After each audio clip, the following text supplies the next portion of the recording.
Welcome to RGD Electrical Works and Tutorial. So sa video natin ngayong araw guys, ipi-perform natin ang isa sa nag-request doon sa comment section natin sa video natin tungkol sa double contact underglow. So may request doon si sir, ang gusto niya may twist double contact na dual function pa. So sir, shout out sa kay sir Jester Alejandria. So ito po yung sabi ni sir Jester Alejandria. RGD Electrical Works Tutorial, pwede po magpagawa ng tutorial. Newbie lang po kasi ako at nakita ko po na maganda at malinaw po ang pag-explain po ninyo. Bali mangyayari po, may option na steady and blinker pero same time, gagana pa din po function ng brake light pag nagpreno. Salamat po kung mapagbibigyan. Pasabay na din po if may explain pagkakaiba ng 4-pin at 5-pin relay. So sir, thank you so much sa pagbigay mo ng oras sa panood ng video at sa pag-comment dun sa aking video. So sir, bago ko po sasagutin yung tanong ninyo at bago natin i-perform ang request po ninyo, so una sa lahat sa mga interesado at bago pa sa aking YouTube channel, paki-like ako guys at paki-subscribe pa at i-click na rin yung notification bell para updated po kayo kapag may bago tayong upload na video. So sa lahat po, willing po ako, welcome po kayo mag-comment doon at mag-request kung ano po ang gusto ninyong wiring connection na ilalagay at ikakabit ninyo sa inyong mga motor or sasakyan. So guys, ito meron akong ginawang wiring diagram. Ito yung wiring diagram ng double contact underglow with dual function. So ang gagamitin natin guys, so ito nga pala apat na ilaw lang guys yung kailangan natin dito. So hindi tayo magbibigay ng ibang ilaw. So ang nangyayari kasi yung iba naglalagay ng double contact underglow tapos nag-additional pa rin sila para sa blinker. So ang sa atin iba. So kung anong ilaw natin, kung may double contact underglow na tayo, so lalagyan na lang natin, mag-additional na lang tayo ng flasher relay at kung ano mga relay na iba pang ilalagay natin. So ang ginawa ko guys, ito yung pinakamatipid, pinakamadali. So, ito guys yung mga gagamitin natin. So, tatlong 5-pin relay, electronic relay. So, pwede kayong gumamit ng malalaking relay kahit yung malalaki siya. Tapos, kailangan natin is 5-pin relay. So, ang pagkakaiba kasi guys ng 5-pin relay sa 4-pin relay, ang 5-pin relay kasi, siyempre, 5 yung terminal. So, ang 5 terminal nito may common, normally closed, at may normally open. So, ang 4-pin relay naman, wala po siyang normally closed. So, normally open lang talaga kasi 4-pin relay siya. Pero mag-ingat tayo guys sa pagbili ng 5-pin relay kasi hindi lahat ng 5-pin relay ay may normally closed at may normally open. So, ang iba kasi, meron siyang normally closed pero naka-steady po siya.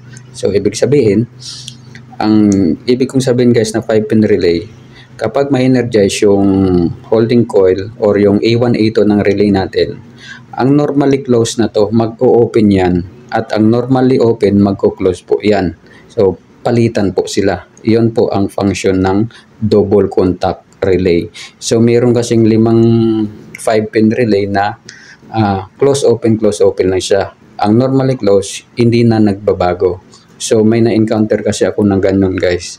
Kailangan matester din natin at alamin natin kung ano ang bawat terminal ng relay natin. So kailangan alamin natin yung holding coil, yung A1, A2, common, normally closed at normally open. So sa mga malalaking relay guys, meron yan marking doon.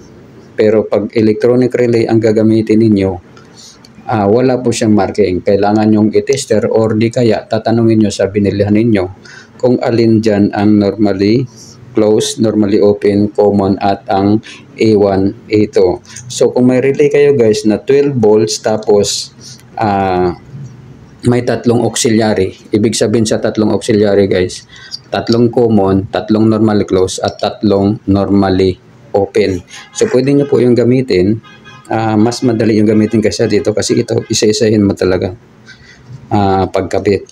Tapos itong tatlong relay, so ito yung guys yung tatlong relay, yan dyan natin yan ilalagay. Tapos gagamit tayo ng on-off switch, yung dalawang terminal. Ito kasi yung magiging main switch natin kung kailan natin gagamitin ang double contact underglow natin. Tapos siyempre gagamit tayo ng flasher relay. So ito yung magkocontrol ng blinker mamaya. So meron siyang 4 na terminal sa load, 2 positive at 2 negative. Yung line side naman natin is positive negative lang 12 volts. So dito yan. Tapos meron tayong ilaw. So ito guys yung kulay red. So ito yung magbi-blink, ito yung steady mamaya. Tapos ito naman 2 ilaw naka-green. Kulay green. Yung kulay green natin naka-parallel connection na, no? Parallel connection na siya kasi sasabay naman itong iilaw mamaya yung dalawa. Pero ito yung red guys, hindi natin pwede itong iparallel kasi magbi-blink siya eh. Magbi-blinker siya. So kung iparallel natin siya, apat yung terminal dito ng flasher relay. Kung iparallel natin siya, hindi natin magagamit yung dalawa. Pero gagana pa rin naman siya. Kaso ang blink niya sabay-sabay iilaw yung 2 ilaw. So dito kasi kabilaan, hindi siya sabay-sabay. Mamaya guys mapapakita ko sa inyo kung ano yung resulta. Tapos meron din tayong 4-pin switch. So itong gagamitin natin. Hindi tayo gagamit ng 3-way switch dito. Kasi ang 3-way switch pinag-aralan ko, chinik ko yung wiring connection. Parang hindi siya applicable sa mga ganitong wiring connection. So ito naman guys, ito nasa motor na natin to. Naka-install na to lahat sa motor natin. Wala yan, hindi yan kasali sa diagram natin dito kasi ito nasa motor na natin. So ito yung battery ng motor natin. Ito yung switch fuse. Tapos ito yung magiging ignition switch natin. Tapos ito naman, ito yung brake switch natin. 2 sa harap tsaka sa likod. Foot brake or hand brake. Tapos ito naman yung brake light natin. So kapag i-testing natin to guys, ito kasi yung sa motor natin, ito talaga yung nakalagay. So kapag magpreno ka, tsaka lang siya iilaw pag piniga mo or iapakan mo yung foot brake mo. Tapos ito naman sa harap. Yan, sa harap. So ito guys, bago natin umpisan, igilid muna natin yung wiring diagram natin kasi hindi natin makikita ang paglagay. So mamaya guys, ilalagay ko na lang sa dulo ng video natin para makita ninyo kung ano ang wiring diagram nito. So maraming paraan guys kung paano mag-wiring nito. Pero yung sa akin, mas pinili ko yung mas madali, mas mabilis, mas malinis at mas siyempre mas safe. At kung ano ang gusto ni Sir Chester Alejandria. So sana magustuhan mo sir at tama yung gagawin kong video para sa iyo. So dito na ilagay natin to. Guys, ilagay natin to yung mga relay natin para hindi na siya gagalaw. So dito natin siya ilagay. Kasi hihinangan natin yan. So 5 pins. So ang relay natin guys is mini relay 12 volts DC. Yung output nito, yung auxiliary pwede to sa 220. Ginamit ko na rin to sa 220.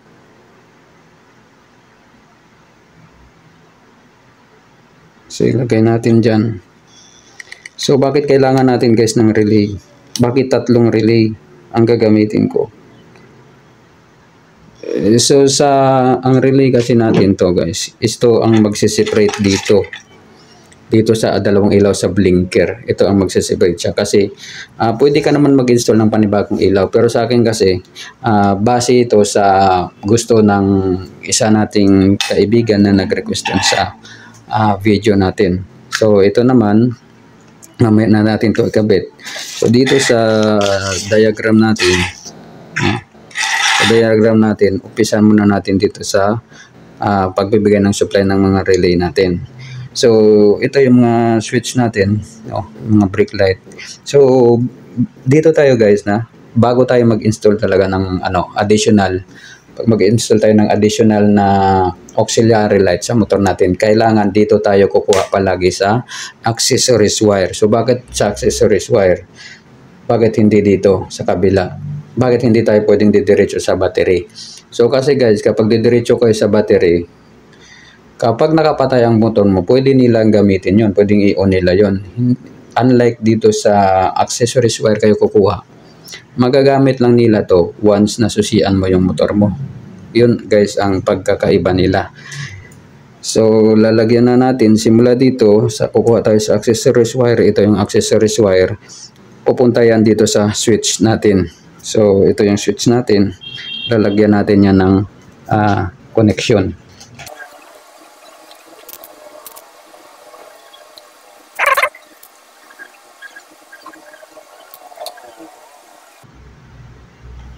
Okay, nalagyan na natin. Tapos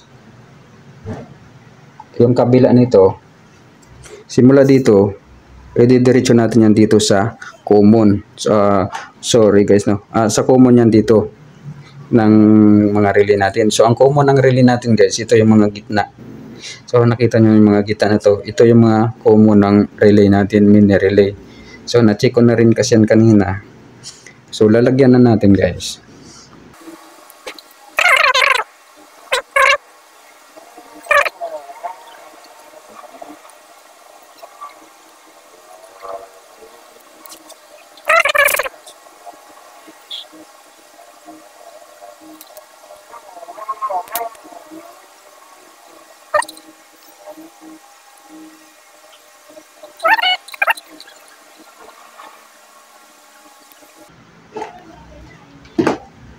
So yun guys, nahinang na natin. So ilagay natin, idikit natin to para makita ninyo ng maayos.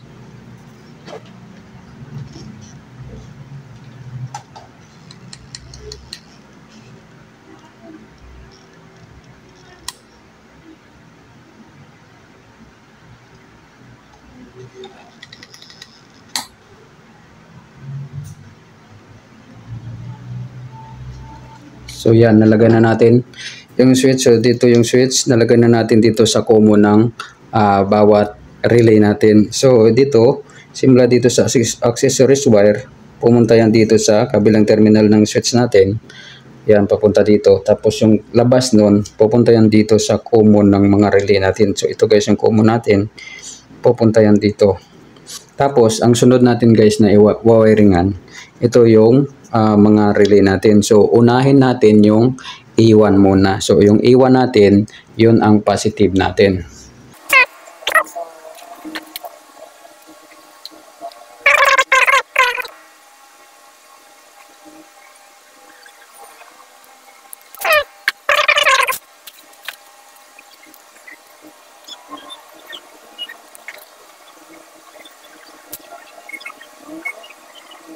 Ngayon guys, nalagay na natin. So, ito yung positive. Ito yung guys. Ito yung positive, line 1. So, or line 1 or A1, A1, A1, pinag-connect natin yan lahat. So, ito yung A1, A1, A1, pinag-connect natin yan lahat. At, itatap natin yan dito sa switch natin. So, dito tayo guys sa kabila, no? Dito tayo tatap sa kabila. Huwag tayo guys magtatap doon sa nakakonect sa accessories wire natin. Kasi once na-connect natin to guys dito sa accessories wire, kahit hindi pa to guys na pindot yung switch natin, kusa na yan iilaw. Kaya dapat dito tayo magtatap sa kabila.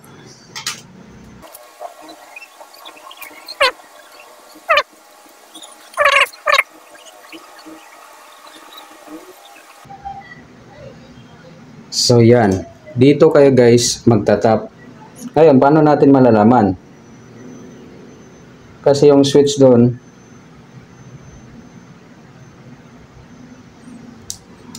ngayon guys, paano natin malalaman? Halimbawa, pumunta kayo doon sa may switch ng brake natin.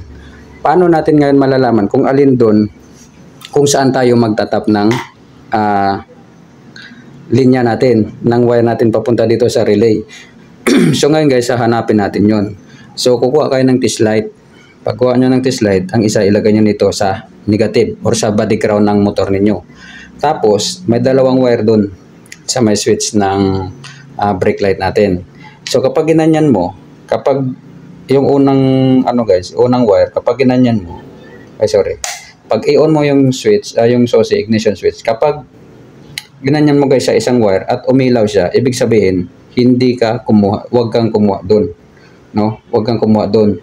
Doon ka sa kabila, sa hindi iilaw. Kasi iilaw lang yan guys kapag naka-on yung switch. Kapag i-on mo, kapag inapakan mo na yung preno or piniga mo na yung preno. So doon kayo guys kukuha, doon sa hindi iilaw.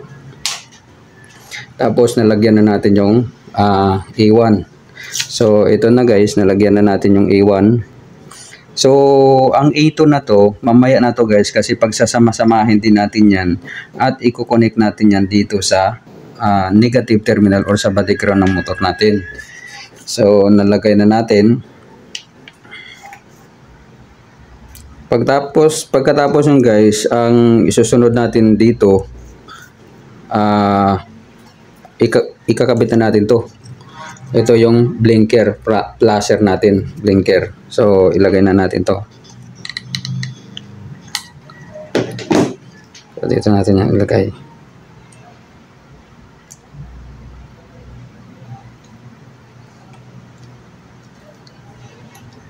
Ngayon guys, yung flasher natin may positive negative din ito.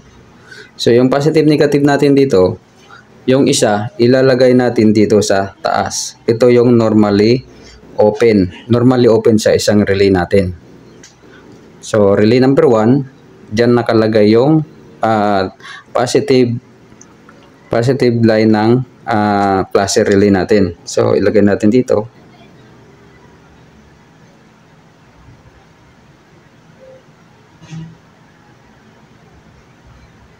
Yan. Tapos ito guys, yung isa, mamaya na natin yan wiringan. So dito. Yan.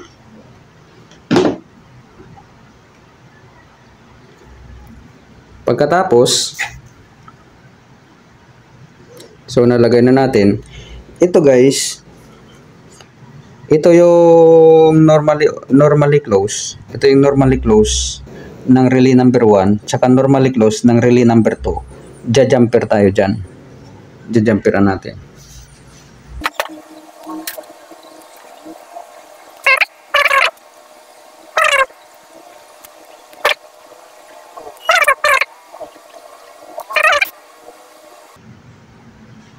Okay. So ayan guys, nalagay na natin.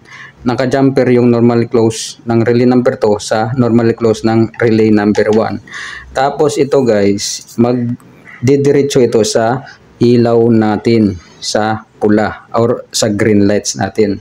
So ito yung green lights natin. So ilipat ko muna guys dito sa kabila, no? Kaso hindi siya makita masyado. So ilagay na rin natin to guys yung green lights natin.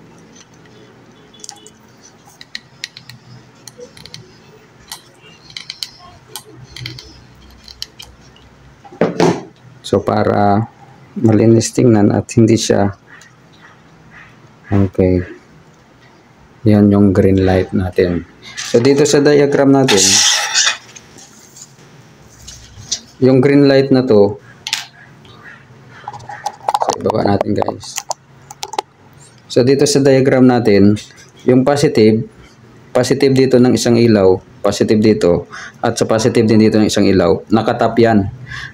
Pag tap niyan, i-diretso natin yan dito guys sa pinag-jumper natin sa normally close ng relay number 2 at relay number 1.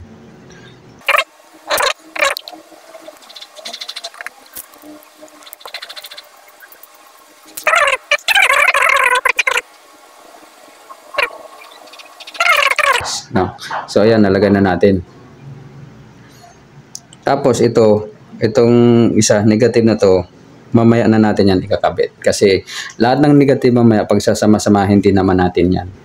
So ayan guys, nalagay na natin dito ang relay number 1 at relay number 2. No?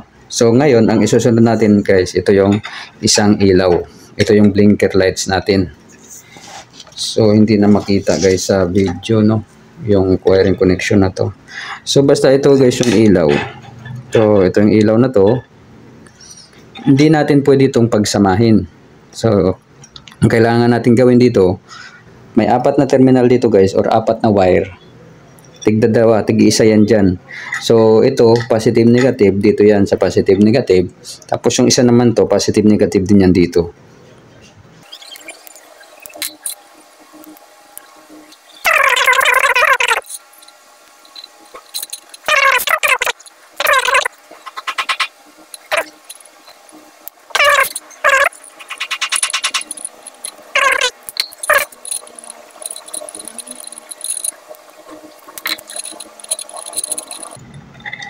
So guys, nalagay na natin yung isang ilaw ngayon. Ito naman, ilalagay din natin to. So, dito. Ganun pa rin, red sa red, black sa black.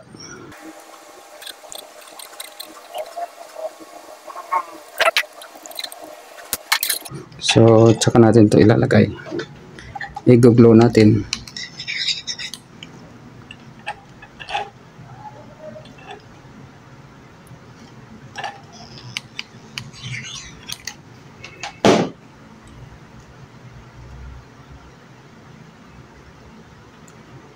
Yan, kalagay na.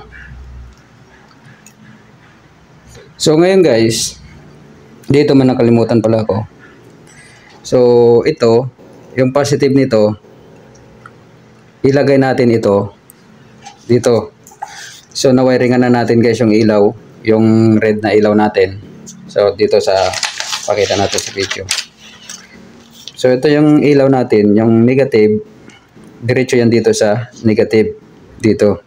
Tapos yung positive, diretso yan dito sa positive. So, color coding yan guys. Ngayon, ang gagawin natin, dito, ang positive na to, ng isang ilaw na to, ito yung positive, diretso yan dito sa normally open. Normally open ng relay number 2. So, ito yung relay number 2 natin. Dito natin yan guys ilagay sa normally open.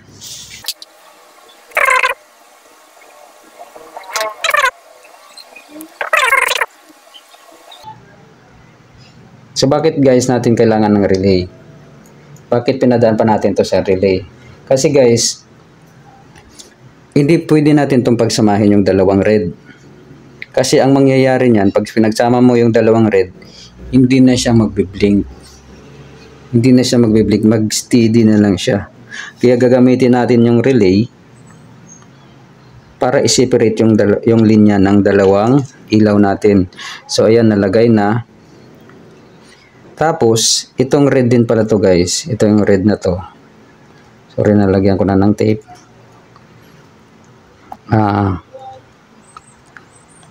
Yung kabila nito,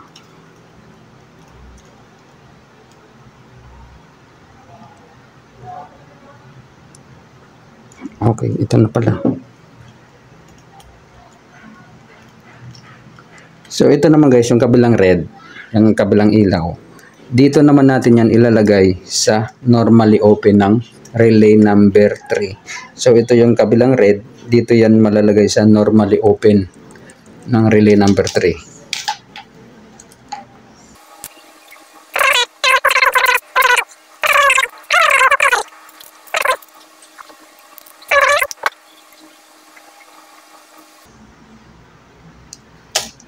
Normally open guys, no? Kailangan normally open, hindi pwede sa normally close guys. Kasi malaking pagkakaiba ang normally open sa normally close. So ayan, nalagay na natin guys. So yan, ngayon pwede na natin yan lagyan ng tape.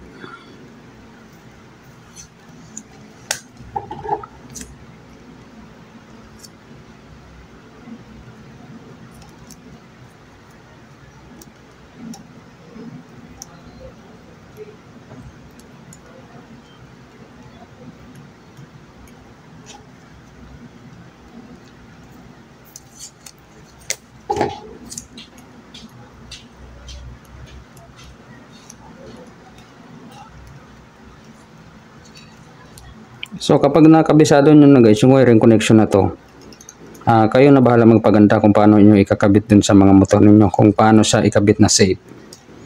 So tapos ito naman guys, so nakabitan natin yung mga relay. Okay. Kabitan natin yung mga relay. Ngayon, dito naman tayo sa switch natin. So, ang switch natin, dito yan. So, ang negative nito ng isang switch, ito ang negative ng isang switch. Dito yan pupunta sa isang linya. Tapos, ang isang negative naman ng isang, yung ilaw, yung negative ng isang ilaw, dito yan. Diba dalawang ilaw? So, ibig sabihin may dalawang negative. So, tag-isa sila dito sa linya na to. Dalawang negative.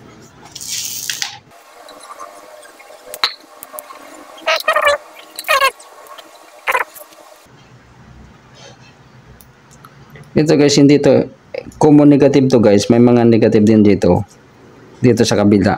Hindi siya natin pwedeng isama. So, kailangan, kaya bumili tayo ng 4 terminal na switch para ma-separate yung wire nito, yung negative. Kasi hindi natin pwede silang pagsamahin.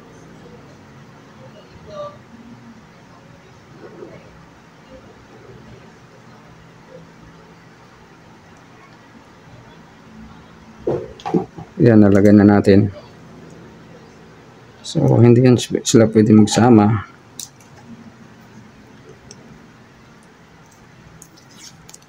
So, lagyan natin ng tape.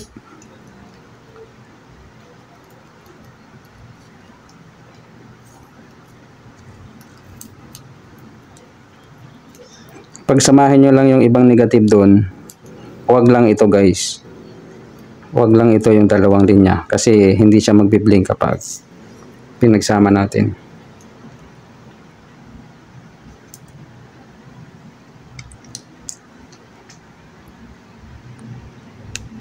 So dapat tag-iisa sila.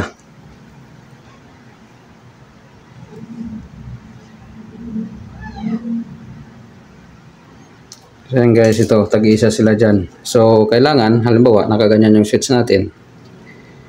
Yan. So dito tayo. Ito kasi, ito yung magko-close pag naka-on. Tapos ito din magko-close pag naka-on. So dito tayo, isa, dalawa.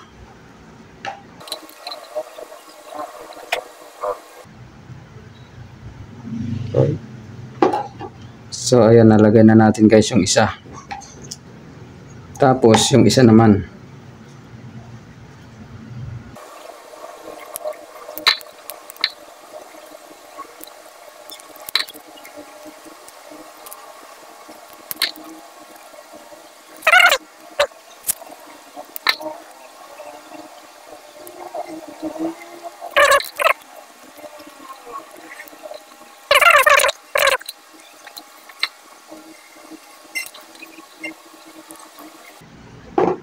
So ayan guys, nalagay na natin.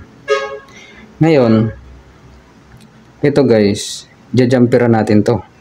Magja-jumper tayo dyan. Kasi itong negative na to, i-connect natin yan dito. So ito na guys. Ito na siya. So nalagay na natin. Ito, yung bawat negative dito. Negative dito sa kabila. Negative dito sa kabila. So ito yon, dalawa, tag-isa sila.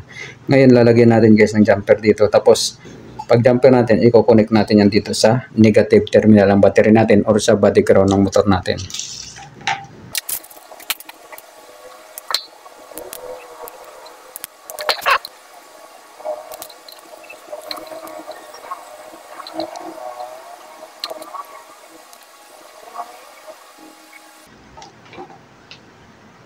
So, ayun guys, na-jumper na natin. So, ito guys yung jumper. Ito yung jumper. Ngayon, didiretso ito dito sa negative terminal ng battery natin. So, ito siya. Lalagyan muna natin to dito.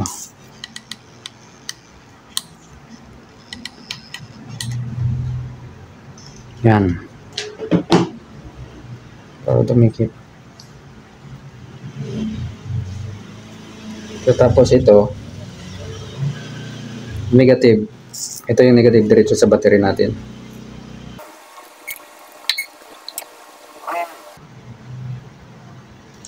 So, yan. So, ayan guys, na-wiringan na natin. Ngayon, ang last natin guys, ito yung mga negative na. So, ito yung relay natin. Wala pang negative yan. Wala itong mga negative. Pag sasama-samahin natin yan guys, yung mga negative na yan. So ang pagsasamahin natin guys, ito yung negative dito sa flasher. Negative ng relay 1, negative ng relay 2, negative ng relay 3. Pagsasama-samahin natin yan. So ito yung negative ng flasher. So ito rin yung negative ng ilaw.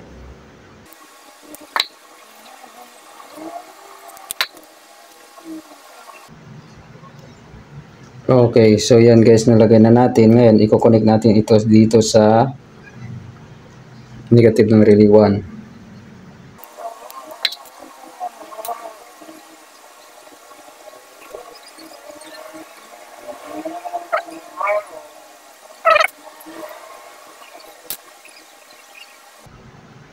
So, ingatan lang natin guys na hindi sila dumikit kasi ito positive yan.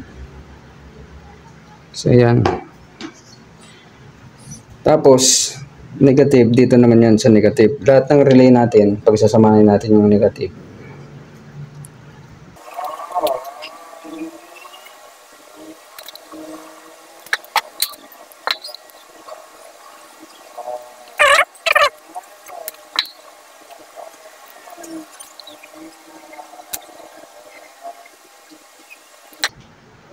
Tapos guys, napagsama-sama na natin yung bawat negative.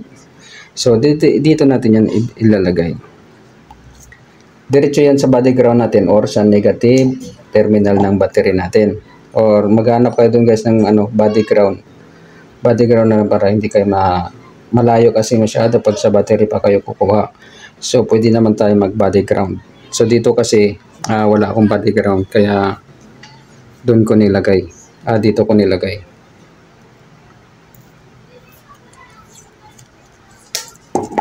Yan.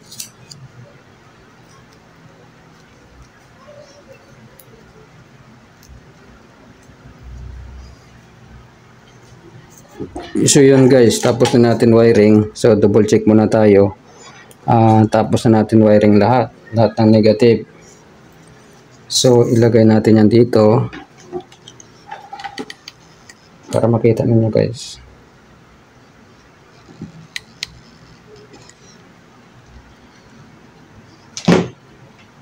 Ilagay natin yan dyan.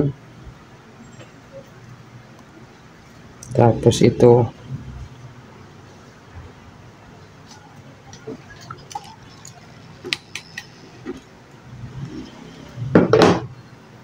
I-fix na natin guys yung wiring.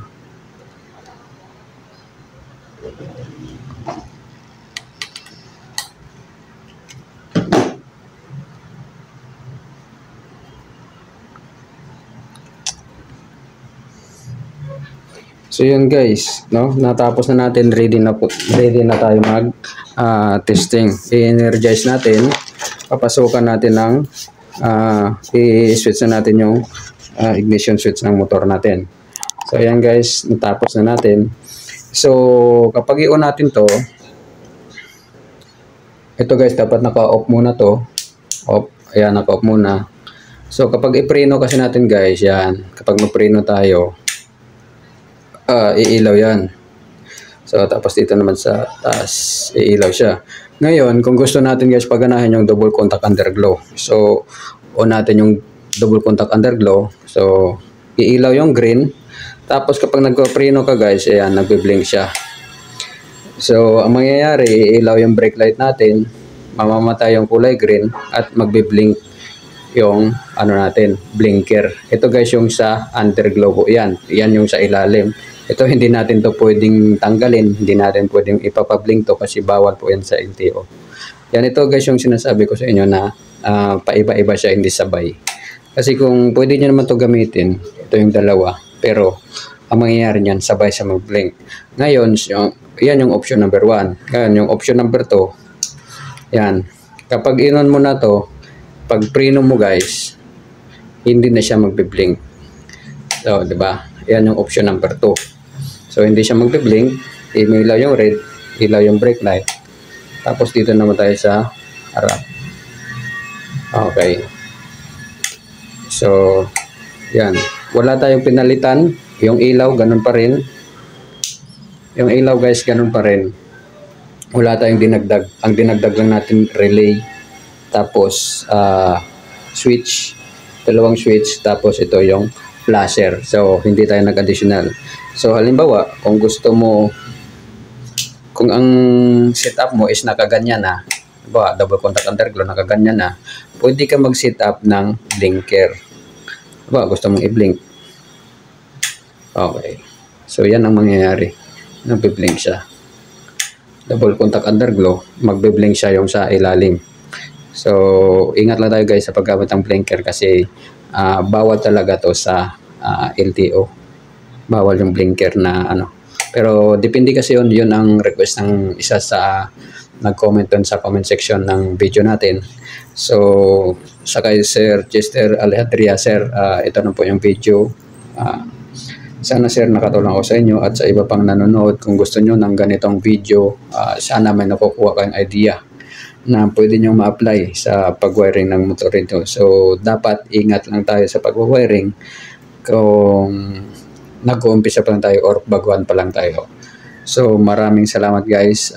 Stay safe always at huwag kalimutan mag-like at subscribe sa aking YouTube channel.